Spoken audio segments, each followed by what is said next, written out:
যেই মায়েরা আছেন, যেই বাবারা আছেন, ছেলেকে আর সিঙ্গেল রাখেন না, বিয়েটা দিয়ে দেন। আমার তো মনে হয় শীতকালে কম্বল দিয়ে শীত দূর হবে না যুবক ভাইরা, ল্যাব দিয়ে দূর হবে না। আমার শীত দূর করতে আমার ঘরে আমার বউয়ের দরকার। এবারের সংগ্রাম বিয়ের সংগ্রাম, এবারের সংগ্রাম চরিত্র রক্ষার সংগ্রাম, এবারের সংগ্রাম গার্লফ্রেন্ডকে বাদ দিয়ে বউ দেওয়ার সংগ্রাম।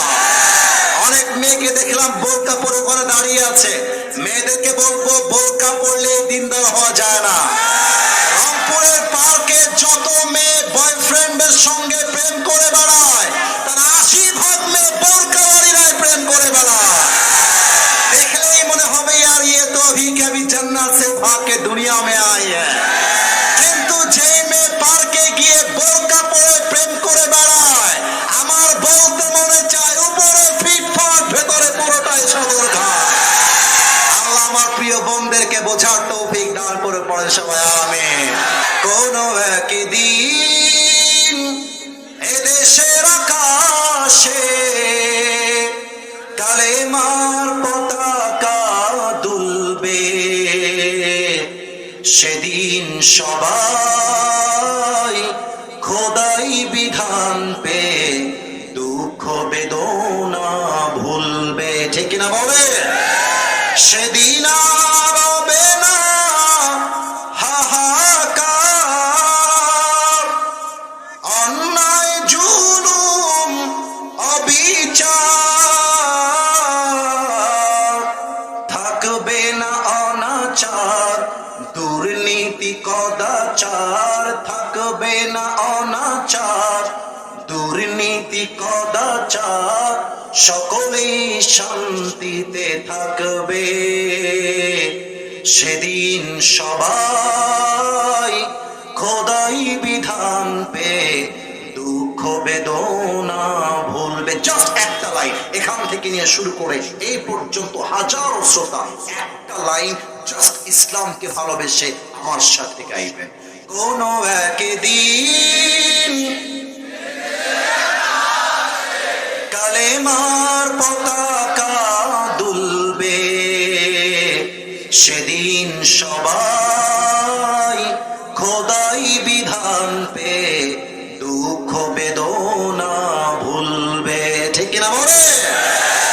তাফসীর মাহফিল, এখানে ফায়জলামি করবার জন্য, সেলফি তুলবার জন্য আমরা আসি নাই। আমরা এসেছি কোরআন থেকে তাফসীর করবার জন্য। আপনারা আমার কলিজা, আপনারা আমার ভালোবাসা। রংপুর বিভাগটাই হচ্ছে আসিফ হুজুরের ভালোবাসার জায়গা। মেহেরবানি করে রংপুরের সুনামটা ধরে রাখতে হবে। এটা মিডিয়াতে রেকর্ড হচ্ছে, আগামীকাল পুরো দেশের মানুষ এই মাহফিলটা দেখবে। So please keep quiet, keep silent. কোনো আওয়াজ যেন আমি না পাই। সাউন্ড অনেক অসাধারণ, এটাকে আরো 5% বাড়ায়, অনেক সুন্দর সাউন্ড। আর এখান থেকে কথা বলার যে ডেস্কটা আছে এটা হটায় দেন, আর এই সাউন্ডটা তাহলে আমার কাছে ক্লিয়ার আসবে। ডেস্কটা হটায় দেন। এই বক্সটা কি অন আছে? এটা অফ আছে, আমি বুঝতে পারছি। এটা অন করতে হবে যাতে করে আওয়াজটা আমরা প্রপারলি পেতে পারি। আজকের এই প্রোগ্রাম ইমদাদপুর সরকারপাড়া সামাজিক কবরস্থান কমিটি ও সমাজবাসীর উদ্যোগে আয়োজিত বিশাল এই তাফসীরুল কোরআন মাহফিল। প্রধান অতিথি আছেন জনাব মোহাম্মদ শফিকুল ইসলাম, চেয়ারম্যান 17 নং ইমদাদপুর ইউনিয়ন পরিষদ, মিঠাপুকুর, রংপুর। স্যার অত্যন্ত চমৎকার এবং দামি দামি কথা আমাদের সামনে উপস্থাপন করেছেন। আমরা দোয়া করি এমন চেয়ারম্যান আল্লাহ প্রত্যেকটা এলাকায় দান করবেন, সবাই আমিন। এবং স্যার যে ওয়াদা করেছেন আপনাদের কাছে এই মাহফিলে তিনি কবরস্থানের জন্য 1 লক্ষ টাকা ব্যবস্থা করে দিবেন, আল্লাহ যেন স্যারের এই কথাকে বাস্তবায়ন করবার তৌফিক দান করে, পড়েন সবাই আমিন। প্রধান আলোচক আপনারা আমাকে রেখেছেন, আমি অত্যন্ত শুকরগুজার, অত্যন্ত কৃতজ্ঞ আপনাদের। আমার পূর্বে কথা বলেছেন কারি মাওলানা মোহাম্মদ ফিরোজ আহমদ, আরো কথা বলেছেন হাফেজ মাওলানা রুহুল আমিন বিন রফিক, আরো বলেছেন মুফতি মাহমুদুল হাসান, খতিব ইমদাদপুর সরকারপাড়া জামিয়া মসজিদ। আমি অথম দোয়া করে দেই যারাই কথা বলেছে আল্লাহ যেন সকলের কথা অনুযায়ী আমাদের সবাইকে আমল করার তৌফিক দান করে, পড়েন সবাই আওয়াজ দিয়ে আমিন। এই প্রোগ্রামের সভাপতি রয়েছেন জনাব মোহাম্মদ লুৎফর রহমান তাজু মাস্টার। উনি কি এসেছে? কোথায় আছে? মাশাআল্লাহ, ওয়ালাইকুম আসসালাম স্যার, বসেন। আমাদের সভাপতি সাহেব আমাদের ডান পাশে বসে আছেন। সহসভাপতি রয়েছেন জনাব মোহাম্মদ হাফিজুর রহমান। উনি কি এসেছেন? ও মাশাআল্লাহ, বসেন বসেন মাশাআল্লাহ। আসলে স্যার আমার বাম পাশে আছেন। আমি দোয়া করি আল্লাহ তাআলা স্যারকেও যেন ইসলামের খাদেম হিসেবে কবুল করে নেয়। পড়েন সবাই আওয়াজ দিয়ে আমিন। বিশেষ করে ধন্যবাদ জানাই আমার কলিজার টুকরা মিঠাপুকুরের এমদাদপুরের যুবক ভাইদেরকে। তারা ছাড়া আজকের এই মাহফিলটা বাস্তবায়ন হতে পারতো না। এই যুবকরা ইমাদপুর, আমার ইমাদপুরের যে যুবক ভাইরা এত পরিশ্রম করেছে, মাথার ঘাম পায়ে ফেলেছে, বুকের তাজা রক্তকে পানি করে এই মাহফিলটাকে বাস্তবায়ন করেছে। আমি জাস্ট একটা দোয়া করব এবং তারপরে আমি তাফসীরে প্রবেশ করতে চাই। যারা এই মাহফিলকে বাস্তবায়ন করবার জন্য অর্থ দিয়ে, শ্রম দিয়ে, মেধা দিয়ে সহযোগিতার হাত বাড়িয়েছে, আল্লাহ আমরা যেমন আজকের এই মাহফিলে একসাথে বসতে পেরেছি এই কোরআনের বাগানে, আজকের মতো আমাদের সবাইকে তুমি জান্নাতুল ফেরদাউসেও একসাথে মেহমান হিসেবে কবুল করে নিও। আমিনটা আসতে বললেন কেন? জোরে বলেন আওয়াজ দিয়ে আমিন। বিশেষ করে আমার প্রবাসী ভাইয়েরা অর্থ দিয়ে সহযোগিতার হাত বাড়িয়েছে। আমার প্রবাসী ভাইদেরকেও যেন আল্লাহ তাআলা এই দেশের মাটিতে আবার নিরাপদভাবে পৌঁছে দেওয়ার ব্যবস্থা করে দেয়। পড়েন সবাই আমিন। সর্বশেষ একটি দোয়া, আপনারা জানেন আমাদের সাবেক প্রধানমন্ত্রী দেশনেত্রী বেগম খালেদা জিয়া, বিএনপির চেয়ারপারসন, উনি পৃথিবীর থেকে বিদায় নিয়েছেন। এখন হয়তো বা ওনার জানাজা হচ্ছে ঢাকার রাজধানীতে। আমরা দোয়া করি আল্লাহ ওনার কবরটাকে যেন জান্নাতুল ফেরদাউসের উঁচু মাকাম হিসেবে কবুল করে নেয়। পড়েন সবাই আমিন। টাইম ইজ টু শর্ট, একটু পরেই আসরের আজানটা দিয়ে দিবে। হয়তো বা হাতে গোনা টেনে টুনে আমরা 1 ঘন্টার কাছাকাছি টাইম পাব। আমি 1 থেকে 3 গুনবো, এর মাঝে পুরো পরিবেশ চাতক পাখির মতো আমার দিকে তাকায় থাকতে হবে এবং কোন টু শব্দ আমি ছাড়া যেন কারো থেকে আমি না পাই। আমার প্রিয় রংপুরের মিঠাপুকুরবাসী, আমি 1 থেকে 3 বলছি। 1, 2, 3। আজ আমরা যে আয়াত থেকে তাফসীর শুনব, আমি আয়াতটা আগে তেলাওয়াত করতে চাই, তারপরে তাফসীর শুরু করতে চাই ধারাবাহিকভাবে। সূরাতুন নাহলের 89 নম্বর আয়াত থেকে আমরা আজকে তাফসীর করতে চাই। আমি আয়াতটা তেলাওয়াত করছি, তরজমাটা মনোযোগ দিয়ে শুনতে হবে সবাইকে। আউযু বিল্লাহি মিনাশ শাইতানির রাজীম। ونزلنا عليك الكتاب تبيانا لكل شيء وهدى ورحمة وبشرى للمسلمين. Allah says in this ayah, I have sent this Quran which is explaining everything in this world and the next. Allah বলছেন আমি এমন একটা কিতাব নাজিল করেছি মানুষের প্রয়োজনে যা যা দরকার, যেমন ভাবে দরকার, যতটুকু দরকার, তার প্রতিটি কথা এই কিতাবে নাজিল করেছে একজন। আওয়াজ দিয়ে বলেন সবাই, তিনি কে? মিঠাপুকুরবাসী সাউন্ড হতে হবে এমন ভাবে, যুবক ভাইরা সাউন্ড হবে এমন ভাবে যে ক্যামেরায় রেকর্ড হচ্ছে, আগামীকাল লক্ষ কোটি মানুষ এই মাহফিলটা দেখবে। তোমাদের সাউন্ডের ভাইবে যেন প্রমাণ হয়ে যায় আমার সামনে কোনো কাপুরুষের সন্তান নয়, সব বীর পুরুষের সন্তান আমার সামনে বসে আছে। আর মুসলমান যখন কথা বলে সিংহের মতো গর্জন দিয়ে কথা বলে। মুসলমান একমাত্র আল্লাহকে ছাড়া সেকেন্ড কাউকে পরোয়া করে মুসলমান কথা বলে না।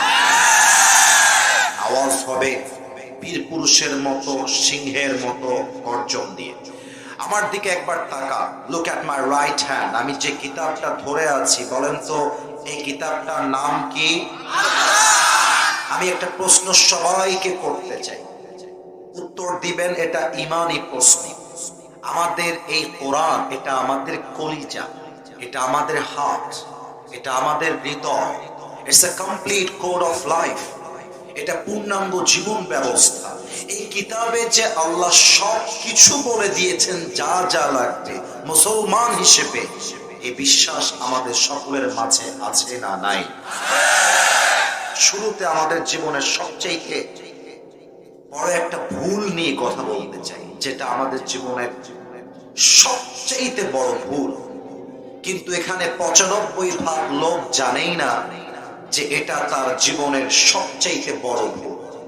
মাথায় রাখবেন, অন্যায় করা একটা অন্যায়, অন্যায়কে অন্যায় না মনে করা আর এক অন্যায়। আমি যদি পর্নোগ্রাফির নেশায় আসক্ত হই, এটা এক অন্যায়। আমি যদি আমার বন্ধুকে এসে প্রাউডলি এই গল্পটা করি যে আমি রাতের বেলা পর্নোগ্রাফি দেখেছি, এই গল্পটা করা এটা আর এক বড় অন্যায়।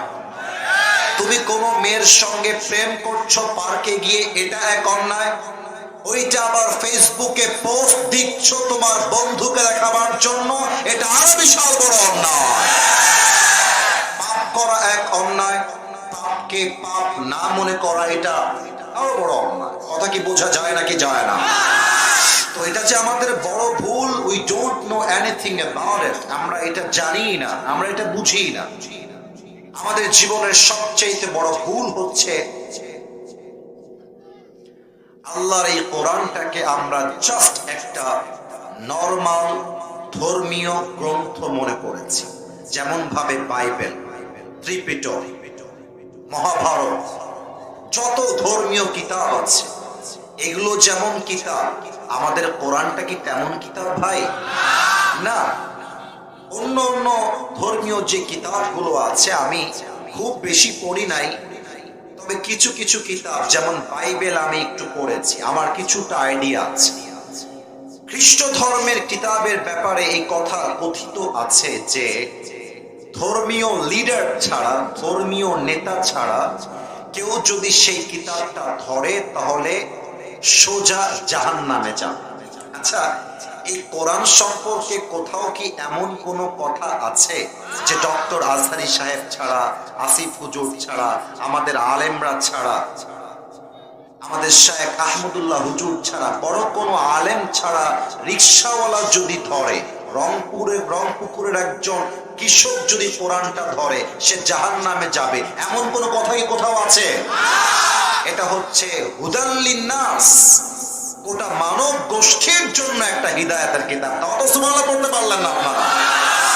আমাদের জীবনের সবচেয়ে বড় ভুল, আমরা এই কোরআনটাকে সাধারণ একটা গ্রন্থ মনে করেছি। আল্লামা দেলওয়ার হোসেন সাঈদী, কি চমৎকার তার কথা, তার ভাষা, তার উদাহরণ। আমি অবাক হয়ে যাই তার ওয়াজগুলো যখন মাঝে মাঝে গাড়িতে বসে বসে শুনি, মাঝে মাঝে বাসায় কানে হেডফোন লাগিয়ে শুনি। প্রত্যেকটা কথা আমার কলিজায় গিয়ে আঘাত পায়। আল্লামা সাঈদী একটা কথা সেই দিন তার ওয়াজে বলছিলেন, একটা ডিসি অফিস থেকে যদি আপনার বাসায় কোনো একটা চিঠি আসে, যে চিঠির ভাষা হচ্ছে ইংরেজি, বাট ইংরেজি ভাষাটা আপনি বোঝেন না, অথবা জজ কোর্ট থেকে একটা চিঠি এসেছে যার অর্থ ইংরেজি হওয়ার জন্য আপনি বুঝতে পারছেন না, তো এই চিঠির অর্থ কি হবে? এটা কি আপনাকে ধরবার চিঠি, গ্রেফতার করবার চিঠি, না সমস্ত সম্পদ নিলামে তুলবার চিঠি? এটা বোঝার জন্য, এর অর্থ বোঝার জন্য আপনি যাবেন সেই ব্যক্তির কাছে যে ইংরেজি ভাষাটা বোঝে, যে ইংরেজি ভাষার অর্থটা বোঝে। যতক্ষণ পর্যন্ত এই চিঠির অর্থ আপনি না জানবেন আপনার ঘুম হারাম হয়ে যাবে, আপনি শান্তি পাবেন না। হুজুর বললেন, আমার এই জাতির কাছে প্রশ্ন, সামান্য একটা জজ কোর্টের চিঠি, সামান্য একটা ডিসি অফিসের চিঠি, এটার অর্থ বোঝার জন্য আপনি ব্যাকুল হয়ে গেলেন, পেরেশান হয়ে গেলেন, কিন্তু এত বড় জমিনটার মালিক, এত বড় আকাশটার মালিক, পুরো পৃথিবীর মালিক, আপনার মালিক, আমার মালিক, আপনার রব, আমার রব, পুরো পৃথিবীর রব একটা চিঠি দিলেন, চিঠির নাম আল কোরআন। এটা বোঝার জন্য আপনার মধ্যে আগ্রহ তৈরি হলো না, ইচ্ছা তৈরি হলো না। আমি যদি বলি আজকে ফজরের পরে কয়জন এই কোরআনটা তেলাওয়াত করেছো, হাত কি বেশি উঠবে না কম? তুলতে বলবো, তুলতে বলবো না, আগে বলেন বেশি উঠবে না কম? আমি যদি বলি কোরআন তো মাশাআল্লাহ 20 জন হলেও তেলাওয়াত করেছেন, আপনি যখন তেলাওয়াত করছিলেন আলহামদুলিল্লাহি রাব্বিল আলামিন আর রহমানির রহিম মালিকি ইয়াউমিদ্দিন, if I ask you do you know the meaning of it, আপনি কি অর্থ বুঝে পড়েছেন? দেখবেন 20 জনের চাইতে হাত আরো কমে যাবে। আচ্ছা, আপনি অর্থ বুঝেছেন 5 জন, আমল কয়জন করেছেন? দেখবেন হাতটা আরো কমে যাবে। আমি বললাম আপনি তো আমল করেছেন, বাট পার্লামেন্টে কোরআন নেওয়ার জন্য কয়জন আমল করেছেন? দেখবেন হাতটা আরো কমে গেছে। আমি হাত তুলতে বলবো না। আজকে আমি এই কোরআনটাকে বোঝাতে চাই এই কোরআনে আসলে সবকিছু আছে কিনা, এবং আমি আমার গলার জোরে নয়, চাপার জোরে নয়, এমন কোন কথা আজকের এই মাহফিলে বলবো না যে কথার পেছনে আমার কোরআনের কোনো আয়াত থাকবে না। আপনারা সবাই শুনবেন তো ইনশাআল্লাহ? আপনি যা প্রশ্ন করবেন এই কোরআনকে, কোরআন আপনাকে তাই উত্তর দিবে, কারণ প্রতিটা কথা এই কোরআনের ভেতরে আছে না নাই? আসুন আমরা কোরআনের সাথে প্রশ্ন করি, কোরআন আমাদেরকে জবাব দিবে। আজকে আমরা কোরআন থেকে সব জানবো যে আসলেই কোরআনে সবকিছু আছে কিনা। আপনি যদি কোরআনকে বলেন যে কোরআন তোমাকে আসলে নাজিল করেছে, তুমি আমাকে জবাব দাও। কোরআন তার জবাব দিচ্ছে, তানজিলাম মিম্মান খালাকাল আরদা ওয়াস সামাওয়াতিল উলা। This Quran has been sent down by him who has created the heavens and earth. এই কোরআনটা নাজিল করেছেন তিনি, যিনি পুরো আকাশ এবং জমিনটাকে সৃষ্টি করেছেন। বলেন তো আমাদের সেই রব একজন, তিনি কে? আল্লাহ আমার রব। লজ্জা পাইলেন কেন? বলেন না, আল্লাহ আমার রব। দমে দমে তনু মনে তারি অনুভব, তোমার দুনিয়াতে আমি যেদিকে তাকাই অথই নিয়ামতে ডুবে আছি সবাই। পাখালি কণ্ঠে শুনি তাসবিহ করো রব, তাসবিহ করো রব। আল্লাহ আমার রব, এই রবই আমার সব। রংপুরের মিঠাপুকুরবাসী আমাদের সকলের রব একজন, তিনি কে? আচ্ছা, কোরআন আমি বুঝলাম তোমাকে আল্লাহ রাব্বুল আলামিন নাজিল করেছেন। এবার তুমি আমাকে জবাব দাও, তুমি কার উপরে নাজিল হয়েছো, সেই ব্যক্তির নাম কি? কোরআন তার জবাব দিচ্ছে, وآمنوا بما نزل على محمد. Believe in whatever Allah subhanahu wa ta'ala sent to his last messenger Muhammad sallallahu alaihi wasallam. ঈমান আনো সেই বাণীর উপরে, যে বাণীকে মুহাম্মাদুর রাসূলুল্লাহ সাল্লাল্লাহু আলাইহি ওয়াসাল্লামের উপরে আল্লাহ তাআলা নাজিল করেছেন। আচ্ছা, তার মানে তুমি আমাদের শেষ নবীর উপরে নাজিল হয়েছে কোরআন। আচ্ছা, আই গট দ্য আনসার। এবার তুমি আমাকে বলো, এই পৃথিবীতে আসার আগে, আমার নবীর উপরে নাজিল হওয়ার আগে তুমি কোথায় ছিলে? তোমার কাছে কি জবাব আছে? কোরআন বলছে ডেফিনেটলি আছে। তোমাকে পড়তে হবে, বুঝতে হবে, জানতে হবে। বাল হুয়া কুরআনুম মাজিদুম ফি লাওহিম মাহফুজ। সূরাতুল বুরুজ 30 নম্বর পারা 21 এবং 22 আল্লাহ তাআলা বলছেন, rather it's a glorious Quran preserved in tabled. এটা এমন একটা কিতাব যে কিতাবটা পৃথিবীতে নাজিল হওয়ার আগে আল্লাহ তাআলা আরশে আজিমে লৌহে মাহফুজে সুন্দরভাবে সংরক্ষণ করে রেখেছিলেন। তাও তো সুবহানাল্লাহ বললেন না? না, এটা মিঠাপুকুরের সুবহানাল্লাহ হইতে পারে না। জবান খুলে পড়েন সুবহানাল্লাহ। আচ্ছা, তার মানে তুমি লৌহে মাহফুজে ছিলে। আচ্ছা, কোরআন, এই বাবুরা, এই আস্তে, ওইটা আমার লোক। এই ছেলে, আশ্চর্য করা, তোমাদের আদব নাই দেখতেছি, সাইডে গিয়ে দাও। একদম ধাক্কা ধাক্কি করবো না, এখানে হাজার মানুষ চাতক পাখির মতো তাকিয়ে আছে। এটা আমাদের আমানত, আমানত রক্ষা করতে হবে। আচ্ছা, কোরআন তুমি যেদিন নাজিল হয়েছিলে সেই দিনটা কোন মাসে ছিল? কোন মাসে নাজিল হয়েছে? কোরআন বলছে শাহরু রমাদান আল্লাযী উনজিলা ফীহিল কুরআন। এই কোরআনটা নাজিল হয়েছে পবিত্র রমজান মাসে। আচ্ছা, মাসটার নাম রমজান তা তো বুঝলাম, কিন্তু তুমি যখন নাজিল হয়েছিলে এটা কি দিন ছিল না রাত ছিল? তারও জবাব কোরআন দিচ্ছে, ইন্না আনজালনাহু ফি লাইলাতিল কদর। I have sent this Quran on a blessed night. আমি আল্লাহ রাব্বুল আলামিনের কোরআনটাকে নাজিল করেছি এক মহা পবিত্র রাতে, যে রাতটার নাম হচ্ছে লাইলাতুল কদর। তাও তো সুবহানাল্লাহ পড়তে পারলেন না আপনারা? আল্লাহু আকবার! কি কথা, কি চমৎকার ভাবে কোরআন তার জবাবগুলো দিচ্ছে। আচ্ছা, আমি যদি আপনাদেরকে বলি ভাইজান, আপনারা এই দুপুর বেলা খেয়ে না খেয়ে কেন এই মাহফিলে এসেছেন?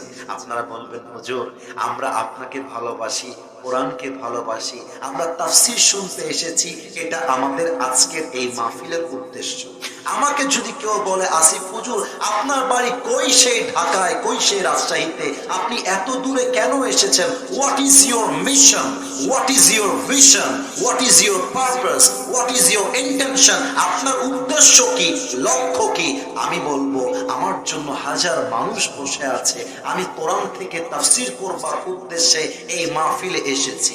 আপনি যদি কালকে সকালবেলা ইসলামী ব্যাংকে যান, গিয়ে অফিসারের সামনে বসে আছেন, অফিসার বলবে, sir how can I help you, আপনাকে আমি কিভাবে সহযোগিতা করতে পারি? আপনি যদি বলেন আমি তো জানি না আমি কেন আসছি, আপনাকে কানের নিচে থাপ্পড় লাগাবে।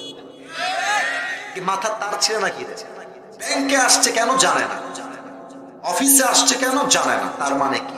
প্রত্যেকটা জিনিস আসার পেছনে একটা মিশন থাকে, গন্তব্য থাকে, উদ্দেশ্য থাকে। আচ্ছা কোরআন, তুমি যে পৃথিবীতে এসেছো, তোমার মিশনটা কি, তোমার ভিশনটা কি, তোমার উদ্দেশ্য কি, তোমার আসলে গন্তব্য কোথায়?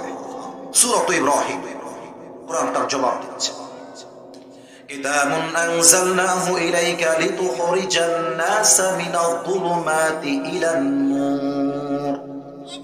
Oh my prophet, I have sent this Quran to you just to lead the mankind out of darkness into the light. এই কোরআনটা আমি আল্লাহ দিয়েছি একটাই উদ্দেশ্য, যাতে করে আপনি জাহান্নামী মানুষগুলোকে জান্নাতি মানুষ বানাতে পারেন। এটা এসেছে আমাদেরকে জাহান্নামী থেকে জান্নাতি বানাবার জন্য। এখন আমি যে প্রশ্ন কোরআনকে করব, অনেকের গায়ে জ্বলতে পারে, এজন্য আগের থেকেই মাজায় গামছা বেঁধে বসে থাকেন। আর আমাকে বাধা দেওয়ার মতো দুঃসাহস কোনো বাপের বেটা করতে যাবেন না। আমাকে বাধা দিবেন, পুরো দেশে আপনি একজন অবৈধ সন্তান হিসেবে ভাইরাল হয়ে যাবেন। আমাকে বাধা দিতে আসবেন, আগামীকাল আপনার নেতাগিরি শেষ হয়ে যাবে। আমাকে বাধা দিতে আসবেন, আগামীকাল আপনার বউ আপনাকে তালাক দিয়ে বাড়ি থেকে বের হয়ে যাবে।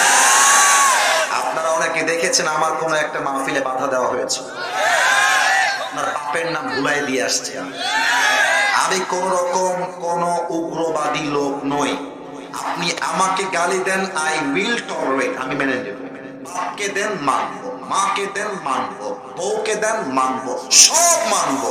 বাট আপনি কোরআন বিরোধী কথা স্টেজে বলবেন, কসম খোদা আমার বুকে এক ফোঁটা কাঁচা রক্ত থাকতে চুল পরিমাণ ছাড় দিয়ে কথা বলবো, ওই বাপের বেটাই আমরা নই, রংপুরের। আচ্ছা কোরআন, আমি যে দেশে থাকি ওই দেশটার নাম হচ্ছে বাংলাদেশ।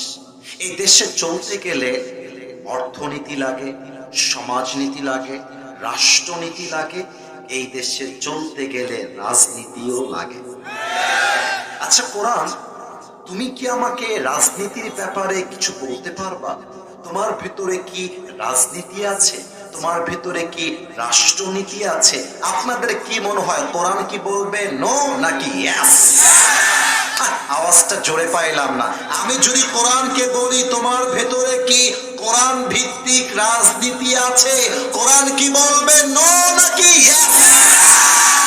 আর যারা দলের সাথে বলবে কোরআন আলাদা, রাজনীতি রাজনীতি আলাদা, যারা বলবে রাজনীতি একদিকে ইসলাম আর একদিকে, যারা বলবে রাজনীতি ভিন্ন প্যাটার্ন কোরআনটা ভিন্ন প্যাটার্ন, বুঝতে হবে যারা আল কোরআন দিয়ে রাজনীতি করতে চায় না তারাই মূলত রাজনীতির নামে বাংলাদেশে দুর্নীতি কায়েম করতে চায়।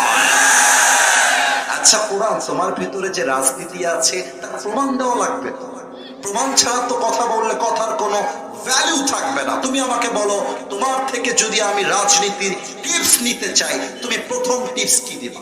খেয়াল করেন আমার কথাগুলো, একটা কথার জন্য কান ক্রস করে না যায়, কলিজায় গিয়ে লাগছে, কথা বুঝতে হবে। ইনশাআল্লাহ আমি আপনাদের ভাই হিসেবে আল কোরআন হাতে নিয়ে আমি আল্লাহর নামে কসম করে বলছি আগামী পার্লামেন্ট চলবে আল্লাহর কোরআনের সংবিধান দিয়ে। ইনশাআল্লাহ এবার আলেমরা ঐক্যবদ্ধ হয়েছে, প্রত্যেকটা দল ঐক্যবদ্ধ হয়েছে। আমাদের দাবি একটা, পার্লামেন্টে কোন প্রকার ব্রিটিশ আইন নয়, মানুষের বানানো আইন নয়, জমিন যা আইন চলবে তার উপরে। আসল কোরআন আমাদেরকে রাজনীতি কেমনে শেখায় আমি শিখাই দিয়ে যাব আজকে আপনাদেরকে। আউযু বিল্লাহি মিনাশ শাইতানির রাজীম। ইন্নাল্লাহা ইয়া'মুরুকুম আন তু'আদ্দুল আমানাতি ইলা আহলিহা ওয়া ইযা হাকামতুম বাইনান নাসি আন তাহকুমু বিল আদল। আল্লাহ বলছেন যে যা পাওয়া, এই ছেলে এই তোর বিয়ে হবে না, এই এই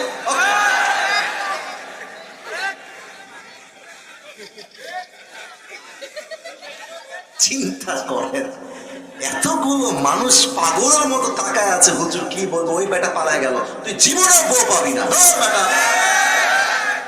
কেউ যদি উঠে যায় আমাকে ডাক দিবেন একবার আসিফ হুজুর করে, বাস ওকে আমি দেখে দিব। তাকবীর দেন, লিল্লাহি তাকবীর। 3 সেকেন্ড নীরবতা পালন করেন। To listen my lecture with such a rapt attention, মনোযোগ দিয়ে শুনবার জন্য নিজের মনকে স্থির করেন। 1 2 আস্তাগফিরুল্লাহ 3। আচ্ছা ঠিক আছে, সমস্যা নেই। আল্লাহ রাব্বুল আলামিন বলছেন যে যার যোগ্য তাকে তা ফিরিয়ে দাও। এখন তোমরা যদি কখনো এই জমিনে কারো প্রতি বিচার করতে চাও, কোন বিচার যদি কায়েম করতে হয়, ইনসাফ ভিত্তিক বিচার করবা, এটা হচ্ছে আল্লাহর কোরআনের আয়াত। এবার আমি বাস্তবে উদাহরণ দেব। উদাহরণ দেওয়ার জন্য হুজুর ভাই আপনি দাঁড়ান তো, আপনি দাঁড়ান। আপনি না, আপনাকে ধমক দিব না, দাঁড়ান, ভয় নাই। আপনার নাম কি ভাইজান? আব্দুল বারী ভাইজান, মাশাআল্লাহ। উনিও আমার মতো একজন, দেখতে হুজুরের মতো। কোরআন দিয়ে রাজনীতি করতে চাইলে প্রথম রাজনীতির ভিত্তি হচ্ছে ইনসাফ ভিত্তিক রাজনীতি, ইনসাফ ভিত্তিক বিচার। ঠিক বেঠিক পরে বলবেন, আগে কথাটা বোঝার ট্রাই করেন।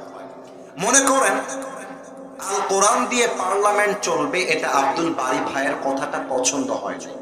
আমি যখন ওই পাশ দিয়ে গাড়ি নিয়ে যাব, আমার গাড়ি আটকায় দিয়েছে, বলছে কি হুজুর খুব নাকি আল কোরআন দিয়ে দেশ চলবে, তাহলে আমরা কি করতে আছি এখানে? খালি রোডে উঠেন, আজকে আপনাকে আমি দেখিয়ে নিব। আমাকে হুমকি দিচ্ছে। আমি বলছি তোর বাড়ি কোথায় রে? রাজশাহীর ভাষায় বলে এ তোর বাড়ি কোথায় রে। এটা রাজশাহীর ভাষা, একটা টার্মিনোলজি। তো আমার ড্রাইভার সাহেবকে বললাম, ড্রাইভার সাহেব গাড়ির পেছনে রামদা আছে, বের করা। রামদা নাই কিন্তু ভাই, এক্সাম্পল, রামদা আছে, বের করা আছে। ড্রাইভার সাহেব রামদা বের করেছে। আমি আব্দুল বারীকে বলছি, শালা তুই আমার কোরআন নিয়ে উল্টা পাল্টা বললি। আর ওইটা একটা কোপ দিয়েছে। একটা কোপ দেওয়ার পরে আব্দুল বারী ভাই ডান পাটা কেটে গেছে। একটু উত্তর দেন, বাম পা না ডান পা? উত্তরটা জোরে চাই, ডান পা না বাম পা? ডান পা। এখন এই যে আমার স্টেজে মান্যগণ্য ব্যক্তিরা বসে আছেন, এই আসিফ হুজুরকে আসিফ হুজুর যেন পালিয়ে না যায়, সবাই এসে আমাকে ধরছে। আমাকে জেলা আদালতে তোলা হয়েছে, 3 দিন পরে আমার বিচার হবে। এখন জজ সাহেব বলছে, হুজুর লোকটার চেহারা সুন্দর আছে, মাশাআল্লাহ, ওয়াজও ভালো করে, কিন্তু লোকটা আসলে ভালো না। লোকটা যদি ভালোই হয় তাহলে রংপুরের মিঠাপুকুরে আব্দুল বারী ভাইয়ের পাটা কাটলো কেন? এবার আমার বিচার হবে বাংলাদেশের গণতান্ত্রিক নিয়মে, অথবা যেই ল আছে, বিচারের যে সিস্টেম আছে সেই হিসেবে আমার বিচার হলো যে আসিফ হুজুরের 5 বছরের জেল আর 2 লাখ টাকা জরিমানা। এবার আপনাদের পালা। 5 বছরের জেল, কয় লাখ টাকা জরিমানা ভাই? না, যুবকদের সাউন্ড আসলে তো মিয়া জমিনটা থরথর করে কাঁপবে। কথা কও মিয়া, 5 বছরের জেল, কয় লাখ টাকা জরিমানা? আচ্ছা, এবার বিচারটা ইনসাফ ভিত্তিক হলো কিনা বোঝার জন্য একটা দাড়িপাল্লা নিয়ে আসা। দাড়িপাল্লার ডান দিকে আব্দুল বারী ভাইয়ের ডান পা যে কেটে দিয়েছিলাম ওইটা রাখেন, এবং আমাকে যে 5 বছরের জেল দিয়েছেন, 2 লাখ টাকা জরিমানা, ওইটা দাড়িপাল্লার বাম দিকে রাখেন। এবার মেধা থাকলে, বুদ্ধি থাকলে উত্তর দেন। একদিকে ডান পা কাটা, আর একদিকে 5 বছরের জেল, 2 লাখ টাকা জরিমানা। কিয়ামত পর্যন্ত দাড়িপাল্লা ধরে টান দিলেও কি দুই পাশে সমান সমান হবে? উত্তরটা জোরে কওয়া হবে। আমি যদি জেলটা দিয়ে দেই 10 বছর আর 2 লাখ থেকে যাই 5 লাখে, আবার টান দেই, তাও কি সমান সমান হবে? সমান সমান করতে চাইলে আল্লাহর জমিনে আল্লাহর কোরআন দিয়ে সংবিধান পাস করতে হবে। আপনি বসে পড়েন, এবার কোরআন তুমি বলো কি সংবিধান পাস করলে সমান সমান হবে? কোরআন তার জবাব দিচ্ছে, ওয়া কাতাবনা আলাইহিম ফিহা আন্নান নাফসা বিন-নাফস ওয়াল আইনা বিল-আইনি ওয়াল আনফা বিল-আনফি ওয়াল উযুনা বিল-উযুন ওয়াস সিন্না বিস-সিন্নি ওয়াল জুরুহা কিসাস। কোরআন বলছে কেউ তোমার চোখ তুললে তুমি তার চোখ তুলে নাও, কেউ তোমার হাত কাটলে তুমি তার হাত কেটে নাও। হাতের বদলে হাত, চোখের বদলে চোখ, নাকের বদলে নাক, কানের বদলে কান, পায়ের বদলে পা, জানের বদলে জান। এটার নামই আল্লাহর কোরআনের সংবিধান। আমি যে আব্দুল বারী ভাইয়ের ডান পা কেটে দিয়েছি, কোরআন দিয়ে বিচার করেন, আপনারা আমার ডান পা কেটে দেন। এবার দাড়িপাল্লা নিয়ে আসেন। দাড়িপাল্লার ডান দিকে আব্দুল বারী ভাইয়ের ডান পা দেন, দাড়িপাল্লার বাম দিকে আসিফ হুজুরের কাটা ডান পা দেন। এবার টান দেন, দেখবেন দুইটা সমান সমান হয়ে গেছে। ওমান হাকামা বিহি আদালা। এই কোরআন দিয়ে যদি তোমরা বিচার করো, রাষ্ট্র চালাও, তবে তোমরা ইনসাফ কায়েম করতে পারবা। শহীদ ওসমান হাদি। দেশ যদি কোরআন দিয়ে চলতো, ওরা ভারত যাওয়া তো দূরের কথা, খুন করার পরে এলাকার এই অভ্যাস করতে পারতো না। ঠিক কিনা বলে? আজকে যারা ওসমান হাদিকে খুন করে পালিয়ে গিয়েছে ভারতে, কোরআন দিয়ে দেশ চললে কি বিচার হবে? যারা ওর মাথায় গুলি করে পালিয়ে গিয়েছে, ওদেরকেও ঢাকার জাতীয় মসজিদ বাইতুল মুকাররমের সামনে ওপেনলি লাইভ ব্রডকাস্টে ওরা আমার ভাইয়ের মাথায় যেমন গুলি করেছে, ওদের মাথায় গুলি করে হত্যার রায় পাস করতে হবে। এটার নামই আল্লাহর কোরআনের সংবিধান। হাত তুলে বলে সবাই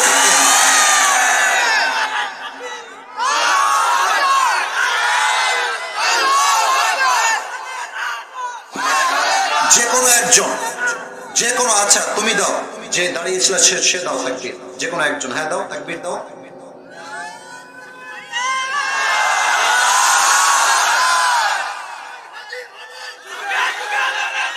আচ্ছা তুমি পারবা, তবে আমি বলি, আমি এই স্লোগানটা একটু বলে দিচ্ছি। ও একটা সুন্দর স্লোগান দিয়েছে, স্লোগানটা আমি দিব, আপনারা সবাই মিলে আমাকে সাপোর্ট দিবেন। দেখা যাক, আগে একটু আপনাদের গলাটা ঠিক করে নেই। দিল্লি না ঢাকা, আর দিল্লি না ঢাকা, গোলামি না আজাদি, গোলামি না আজাদি, আমার ভাই কোমরে। আপনারা বলবেন খুনি কেন বাহিরে? আমি ট্রাই করছি, এবার আপনাদের পালা। আমার ভাই কোমরে, খুনি কেন বাহিরে? নারে তাকবীর, ইনকিলাব ইনকিলাব, জিন্দাবাদ জিন্দাবাদ, আল কোরআনের আলো, আল হাদিসের আলো, নারে তাকবীর।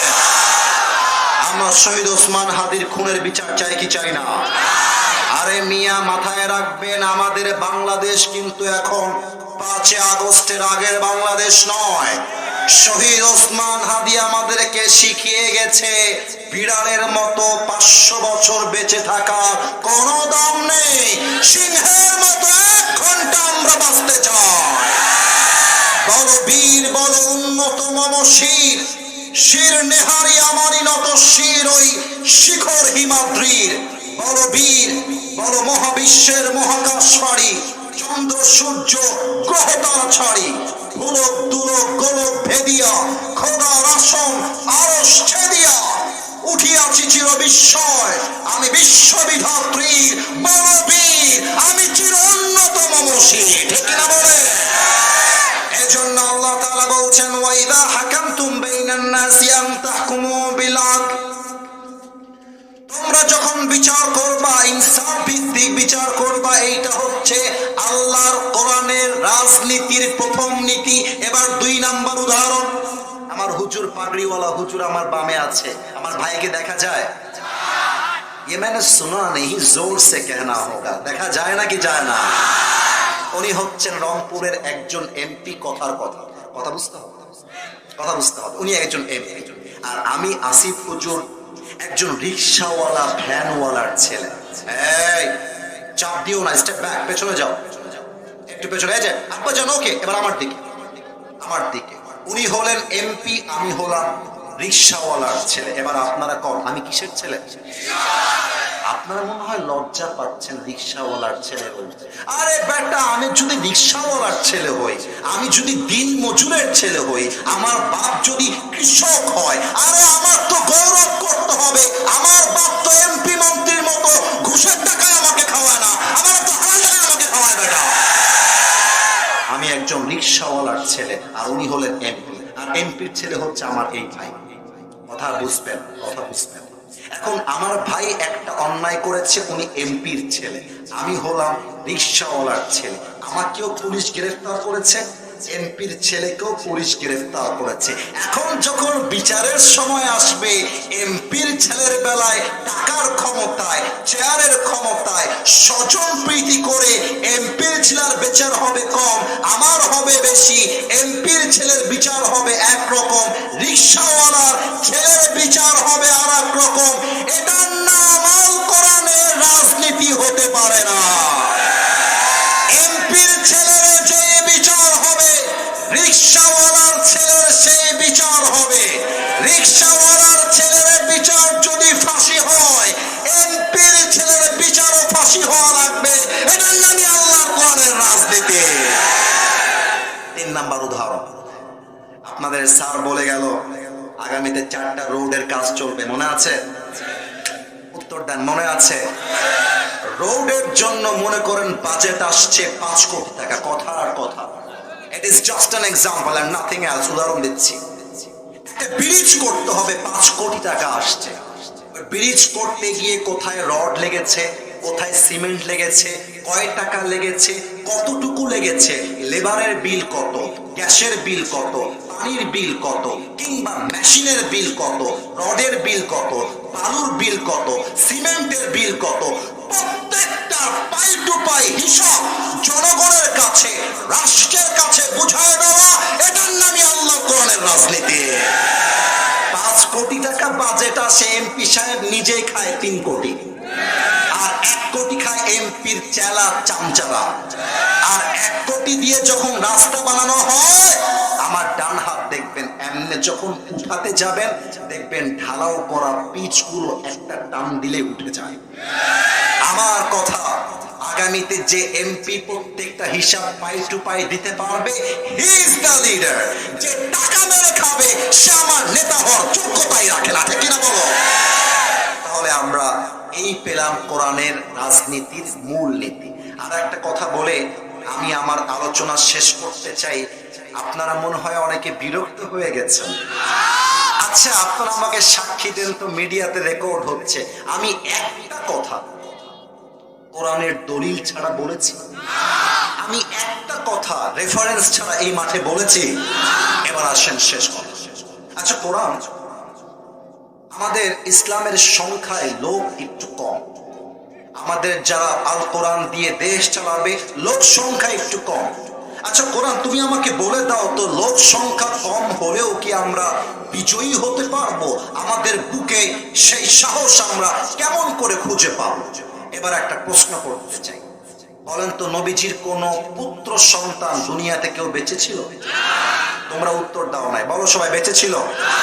কিন্তু নবীর যেই মেয়েগুলো পৃথিবীতে ছিল, একজন মেয়েকে নবীজি সবচেয়ে বেশি ভালোবাসতেন, সেই মেয়েটার নাম কি ছিল?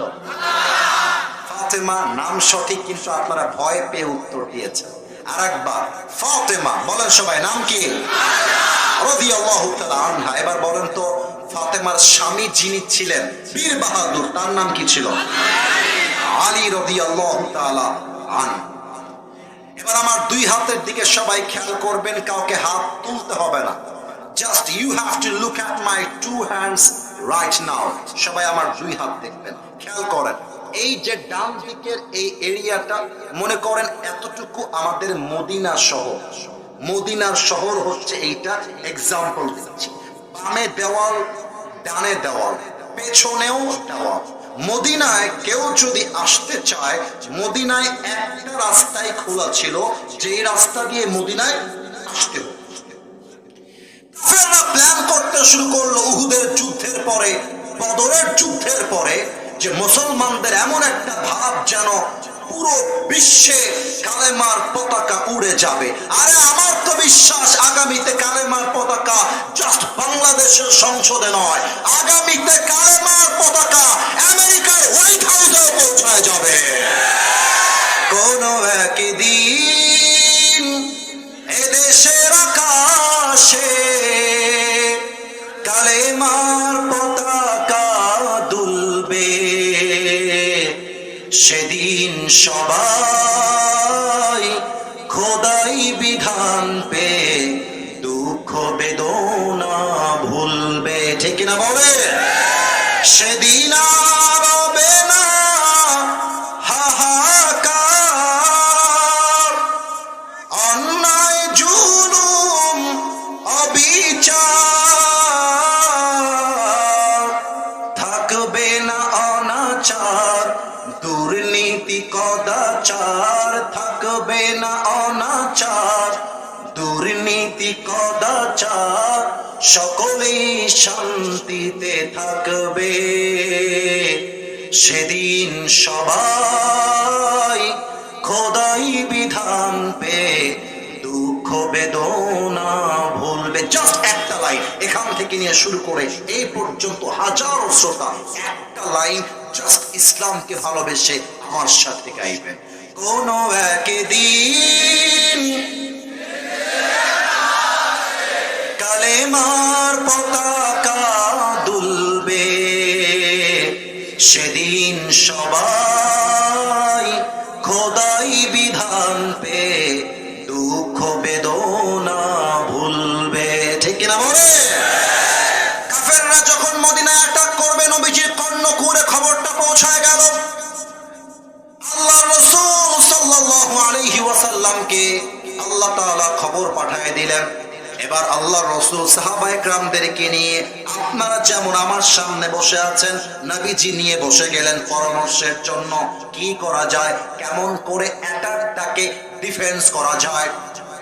এক সাহাবী নাম হলো সালমান ফারসি, ডাক দিয়ে বলছে, ইয়া রাসূলুল্লাহ, ইয়া হাবিবাল্লাহ, ডান দিকে দেওয়াল, বাম দিকে দেওয়াল, পেছন দিকেও দেওয়াল, একটা রাস্তা খোলা। এই পুরো রাস্তায় আমরা একটা খাল খনন করব। আপনার খালকে কি বলেন? রংপুরের মিঠাপুকুরে খালি বলেন? আচ্ছা, নালা নাকি? আচ্ছা, বিশাল লম্বা খাল, পানি আর পানি, যাই কথা তাই কাজ। অল্প সময় আমি জাস্ট আয়াতটা বোঝাবার জন্য অল্প কথায় শেষ করছি। কাফেররা যখন অ্যাটাক করতে আসলো, দেখছে পুরো রাস্তা পানি আর পানি। কাফের নাম হচ্ছে আমর বিন মারহাব। এবার তোমাদের উত্তর দেওয়ার পালা। বামে যারা আছো উত্তর দিবা নামটা জবান খুলে। আমর বিন মারহাব বলেন সবাই, আমর বিন। উত্তরটা আগের মতো পায় নাই। আমর বিন, সে বলছে এই পানি দিয়ে আমাকে আটকে রাখা যাবে না, আমি সাঁতরে গিয়ে মদিনায় অ্যাটাক করব। আমর বিন মারহাব পানিতে লাফ দিয়েছে, লাফ দিয়ে মদিনায় পৌঁছে গিয়েছে। ডাক দিয়ে বলছে, হালুম্মু ইলাইয়া ইন কুনতুম সাদিকিন। এই মুসলমানের বাচ্চা, কার বুকের পাটা আছে আমার সঙ্গে যুদ্ধ করবি, আয় আমার সামনে আস। সব সাহাবা একরাম বের হয়ে গেছে, কিন্তু তার সামনে কেউ যায়নি। নবীজি বলছে, কে আছো হাত তোলো, কে তার সঙ্গে যুদ্ধ করতে চাও? কেউ হাত তোলে না। সবচাইতে বয়স যার কম তার নাম হচ্ছে আলী। পেছন থেকে আলী রাদিয়াল্লাহু তাআলা আনহু একাই হাত তুলেছে। এত আস্তে বলবেন আমি এটা আশা করি না। আরেকবার পড়েন। নবীজি বলছে, ইয়া আলী ইজলিস ফাইন্নাকা লা তাযালু হাদিসা সিন্নি। আমি যদি এটাকে বাংলা ভাষায় তর্জমা করি মজা করে, এর অর্থ হচ্ছে, সোনামণি নতুন নতুন। এই আলী বয়স কম তোমার, বসো। তোমার চাইতে বড় বড় সাহাবীরা আছে, তুমি কেন হাত তোলা? বসো। কথা কি বোঝা যায় নাকি যায় না? আলী চুপচাপ বসে গেছে। আমর বিন মারহাব বলছে, কিরে তোরা না বলিস শহীদ হয়ে গেলেই জান্নাতি হয়ে যাবি, শহীদ কি কেউ হতে চাস না? দাঁড়িয়ে যা না, কে আছিস? কেউ দাঁড়ায় না। নবীজি বলছে, কে আছো হাত তোলো, কেউ হাত তোলে না। আবার আলী রাদিয়াল্লাহু তাআলা আনহু পেছন থেকে আবারও হাত তুলেছে। আরেকবার পড়েন, পড়েন সবাই, আল্লাহু আকবার। আলীকে বলছে, আলী হাত নাও। আলী বসে গেছে। এবার আমর বিন মারহাব খুব বাজে ভাষায় কথা বলেছে। আমি রংপুরের মিঠাপুকুরে বাজে ভাষা বলে আপনাদের মস্তিষ্ককে নষ্ট করতে চাই না। আমর বিন মারহাবের কথাকে আমি বাংলা ভাষায় ভদ্রভাবে বলছি। আমর বিন মারহাব বলছে, তোদের মধ্যে যদি কেউ এক বাপের বেটা হোস, এর অর্থ কি আপনারা বুঝে নেবেন।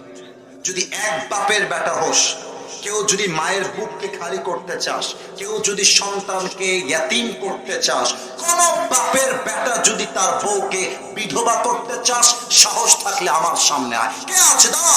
কেউ দাঁড়ায় না। আবার আলী রাদিয়াল্লাহু তাআলা আনহু তার হাত তুলে দিয়েছে। এবার নবীজি বুঝে গেছে, ছোট মরিচের, জোরে কম, ছোট মরিচের। আলীকে বলছে, আলী কাম হিয়ার, এদিকে আসো। আলী এসেছে। Time is too short, I have to explain this hadith in a very short time. অল্প কথায় আমাকে বোঝাতে হবে। সি দিস টিস্যু বক্স, একটু তাকান। এটা হচ্ছে টিস্যুর box, I know that very well. কিন্তু 5 সেকেন্ডের জন্য ভাববেন এটা কোনো টিস্যুর বক্স নয়, এটা বিশাল লম্বা তরবারি, যার নাম হচ্ছে আরবিতে জুলফিকার। বলছে, আলী এই নাও তোমার যুদ্ধের তরবারি, যাও যুদ্ধে নেমে পড়ো। আলী তরবারিটা নিয়ে যুদ্ধে যাবে। নবীজি বলছে, আলী আবার আমার কাছে, আবার আসো, আবার আসো, আবার আসো। আলী দৌড় দিয়ে আসছে। নবীজি বলছে, আলী যুদ্ধ করতে গিয়ে যদি কখনো মনে হয় তুমি একা আছো, মাথায় রাখবা, ইযহাব ফাইন্নাল্লাহা মাআকা। তুমি একা নও, তোমার সঙ্গে আরেক সত্তা আছে। তিনি কে? এবং আলী মাথায় রেখো, ওয়ামান ইয়াতাওয়াক্কাল আলাল্লাহি ফাহুয়া হাসবু। Whoever trusts in Allah subhanahu wa ta'ala, Allah is sufficient for him. আল্লাহ বলছে, যেই বান্দা সমস্ত অবস্থায় আমি আল্লাহকে ভরসা করতে পারে আর তার কাউকে লাগে না, আমি আল্লাহ একা তার যথেষ্ট হয়ে যায়। তাও তো সুবহানাল্লাহ বলতে পারলেন না আমি আপনারা। এবার আলী আমর বিন মারহাবের সামনে দাঁড়িয়ে গিয়েছে। আমার দিকে একটু তাকাবেন, টাইম ইজ টু শর্ট, মাত্র 3 মিনিটে বলতে চাই। আমর বিন মারহাবের হাইটটা অনেক লম্বা আর আলীর হাইটটা এত ছোট। আলী যদি আমর বিন মারহাবকে দেখতে চায় এভাবে দেখতে হবে, আর আলীকে যদি আমর বিন মারহাব দেখতে চায়, বুঝতে পারছেন ব্যাপারটা? একজন গুঠু আর একজন লম্বু, এতটা কম বেশি। তো আলী তার সামনে গিয়ে ঢ্যাং ঢ্যাং করে দাঁড়িয়ে গিয়েছে। দেখেন, তাওয়াক্কুল থাকলে আল্লাহ বিজয় দান করে কেমন করে। তো আলী বলছে, আমি আপনার সঙ্গে যুদ্ধ করতে চাই। তো আমর বিন মারহাব টিটকারি মেরে বলছে, মান আনতা আইয়ুহাল গোলাম। এই বাবু তুমি কে গো? এই বাবু তুমি কে? এটা আরবি ভাষা তর্জমা। এই বাবু তুমি কে? আলীর পরিচয় লাগছে, আরে বেটা আমি হলাম আসাদুল্লাহি আল গালিব। ও আমার বাবু কয় কেন? এবার আলী বলছে, সুন্দর, আনাল্লাযী সাম্মাতনি উম্মি হায়দারা।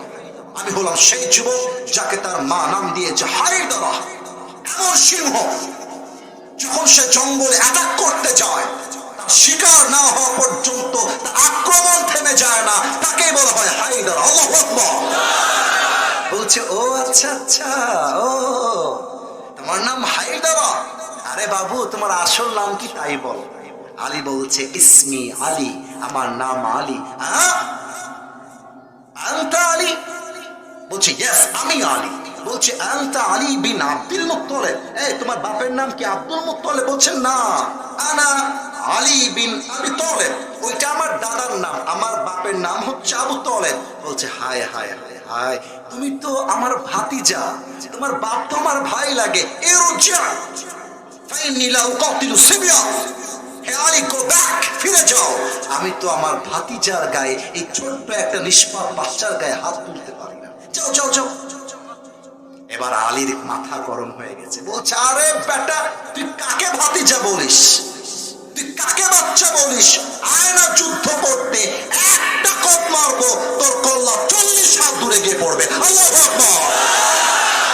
এবার আমর বিন মারহাবের মাথা গরম। আচ্ছা আপনারা বলেন তো, রংপুরের যে যুবকটা 5 আগস্টের আগে সর্বপ্রথম বুকটা পেতে দিয়ে গুলি খেয়ে শহীদ হয়েছিল, ওই যুবকটার নাম কি? আপনারা যদি জালেমের দালাল না হন, আমাকে উত্তর দিতে এক চুল পরিমাণ ভয় পাবেন না। আচ্ছা, শহীদ আবু সাঈদ রাস্তায় বের হয়ে রংপুরের বেগম রোকেয়া হলের সামনে কারো বুকে গুলি করেছিল? এত আস্তে বললেন কেন? গুলি করেছিল? কারো পেটে গিয়ে চাকু করেছিল? কাউকে আঘাত করেছিল? আমার ভাই কাউকে আগ বাড়িয়ে মারতে চায় নাই, আপনারা আমার ভাইয়ের বুকে গুলি করলেন কেন? এর মানে কি? মুসলমানরা কাউকে আগ বাড়িয়ে মারতে চায় না, আর যেই হাত মুসলমানকে ধ্বংস করতে চায়, ওই হাত আর ক্ষমতার চেয়ে মুসলমান ভেঙে গুড়িয়ে দেয়। রংপুরের ভাড়া আমার আমর বিন মারহাবকে ডাক দিয়ে বলছে আলী, হ্যাঁ আমর বিন মারহাব, আমি তোরা আগে মারবো না, তুই আমাকে আগে মার, তুই মারার পরে আমি তোকে ডিফেন্স অ্যাটাক করবো। এই যুবক, তোমার ডিফেন্স অ্যাটাক মানে বোঝো না? মানে আমি তোমার আকবারে মারবো না, তুমি যখন আমাকে মারবা তখন তোমাকে বুঝাই দিব কত ধানে। আলী বলছে আয়, তুই আমাকে মার আগে। কেমনে বুঝাই? আমর বিন মারহাব 2 স্টেপ ব্যাক, পেছনে গেছে। 2 legs are, look at these 2 hands, 2 legs are attached together, দুইটা পাকে একসাথে করেছে, তরবারিটা সামনে নিয়েছে। আমর বিন মারহাব এক লাফ দিয়েছে, শূন্যে ভেসে উঠেছে। তরবারিটা পেছন দিক থেকে নিয়ে আলীর ডান কাঁধে একটা কোপ দিয়েছে। আলী তার জুলফিকারটা তুলে বলছে হাসবুনাল্লাহু ওয়া নি'মাল ওয়াকিল, নি'মাল মাওলা ওয়া নি'মান নাসির। আরে যেই আঘাতে আলীর দেহটা 2 আখান হয়ে যাবে, তাওয়াক্কুল থাকার জন্য ওই আঘাতটা আলীর জামা পর্যন্ত স্পর্শ করতে পারবে। আলী বলছে সোনামণি, এবার তুমি তৈরি হয়ে যাও, কে ভাতিজা আর কে চাচা তার হিসাব এখন হয়ে যাও। এবার আমর বিন মারহাব থরথর করে কাঁপছে, এত আঘাত করলাম, একটা চুল না করতে পারলাম না, হাউ কাম ইট পসিবল? বাস আলী 2 স্টেপ ব্যাক, পেছনে আসছে, দুইটা পা একসাথে করেছে, একটা লাফ দিয়েছে জমিন থেকে উঁচুতে, আর তরবারিটা নিয়ে, জুলফিকারটা নিয়ে এভাবে উঁচু করে বলছে নারায়ে তাকবীর, আল্লাহু আকবার। একটা কোপ যখন আমর বিন মারহাবকে দিয়েছে, একটা কোপের আঘাতে আমর বিন মারহাবের ঢাল ভেঙে পুরোটা দেহ 2 আখান হয়ে জমিনে ছিটকে পড়ে গিয়েছে। আল্লাহু আকবার। আমার সামনে টেবিল না থাকলে আমি বুঝাই দিতাম আলী সেই দিন কি করেছিলেন। আলী তার 2টা দেহকে লাথি মেরে মেরে একসাথে করেছে, বাম পা তার বুকে তুলে দিয়েছে আমর বিন মারহাব, আর বলছে এই বেটা, কাইফা তুকাতিলুনি আনতা তা'বুদু হাজারান ওয়া আনা আবদু রাব্বি মুহাম্মদ। আরে তুই আমারে মারবি, তুই আমারে মারবি? আরে বেটা, তুই তো পাথর পূজারি, তুই তো মূর্তি পূজারি, আর আমি আমার আল্লাহর উপরে তাওয়াক্কুলকারী বান্দা। আমার মতো তাওয়াক্কুলকারী বান্দাকে মারা তো দূরের কথা, তু মেরা এক বাল ভি বাঁকা নেহি কর সকতা। তার মানে কি চিন্তা করলেন? আমাদের দল যদিও সংখ্যায় কম হয়, বাট আমরা যদি আল্লাহর উপরে তাওয়াক্কুল করে সামনে আগাতে পারি, আগামীর পার্লামেন্ট আল্লাহর কোরআন ছাড়া চলবে না ইনশাআল্লাহ। নারায়ে তাকবীর। সবাই 2 হাত তোলেন, everybody raise your 2 hands, everybody সবাই একটু কাশি দেন। মাশাআল্লাহ, হাতটা মুষ্টিবদ্ধ, হাতটা মুষ্টিবদ্ধ। এবার একটু আমি যা বলবো তা বলার ট্রাই করবেন। বলেন আল্লাহ। এটা আগের মতো হয় না, আরেকবার আল্লাহ। আমি তোমার কাছে দিল থেকে তওবা করছি আল্লাহ আজ 2025 সাল শেষ হয়ে যাবে আল্লাহ আমি আমার অতীতে যা অন্যায় করেছি যা পাপ করেছি যা গুনাহ করেছি ও আল্লাহ আজ এই মাহফিলে তোমার কাছে দিল থেকে তওবা করছি একটু বলেন বলেন বলেন বলেন তওবা করছি ও আল্লাহ তুমি আমার জীবনের সব গুনাহ মাফ করে দাও বলেন সবাই আওয়াজ দিয়ে আমিন 2 নাম্বার ওয়াদা শেষ হবে হাত নামাবেন আগে হাতটা একটু এভাবে ধরে রাখেন বলেন আল্লাহ আমি ওয়াদা দিলাম আজ থেকে এক ওয়াক্ত নামাজ আর কখনো ছাড়বো এবার হাতটা উঁচু করুন আমি এবার যেভাবে বলবো সেভাবে বলবেন বলেন না হাতটা নড়ে নাই আওয়াজও পাই নাই না আরো জোরে সবাই মিলে না আল্লাহ তুমি আমাকে নামাজি বান্দা হিসেবে কবুল করে নাও পড়েন সবাই আওয়াজ দিয়ে আমিন হাত নামাও আমার তো মনে হয় আজকে 95% যুবক ভাইয়ের আজকের মাহফিলে এসেছে যেই মায়েরা আছেন যেই বাবারা আছেন ছেলেকে আর সিঙ্গেল রাখেন না বিয়েটা দিয়ে দেন আমার তো মনে হয় শীতকালে কম্বল দিয়ে শীত দূর হবে না যুবক ভাইয়েরা ল্যাব দিয়ে দূর হবে না আমার শীত দূর করতে আমার ঘরে আমার বউয়ের দরকার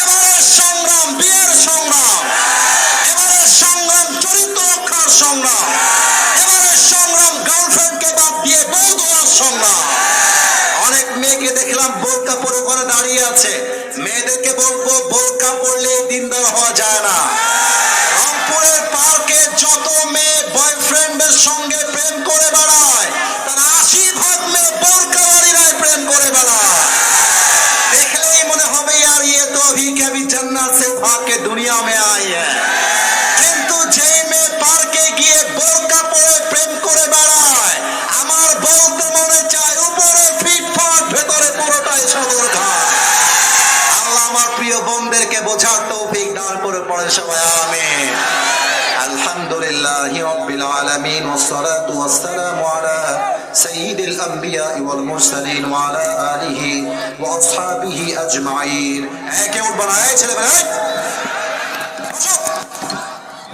দোয়ার সময় উঠে যায় অভদ্র কথাকার খবরদার তোর বিয়ে হবে না কিন্তু খবরদার বসে থাক আল্লাহ রাব্বুল আলামিন এই মাহপুরে কলিজার টুকরো যুবক ভাইয়ারা মুরব্বি আব্বা জানরা মিলে হাত তুলেছি আল্লাহ আমি অধম কোরআন থেকে হাদিস থেকে কিছু কথা বলবার চেষ্টা করেছি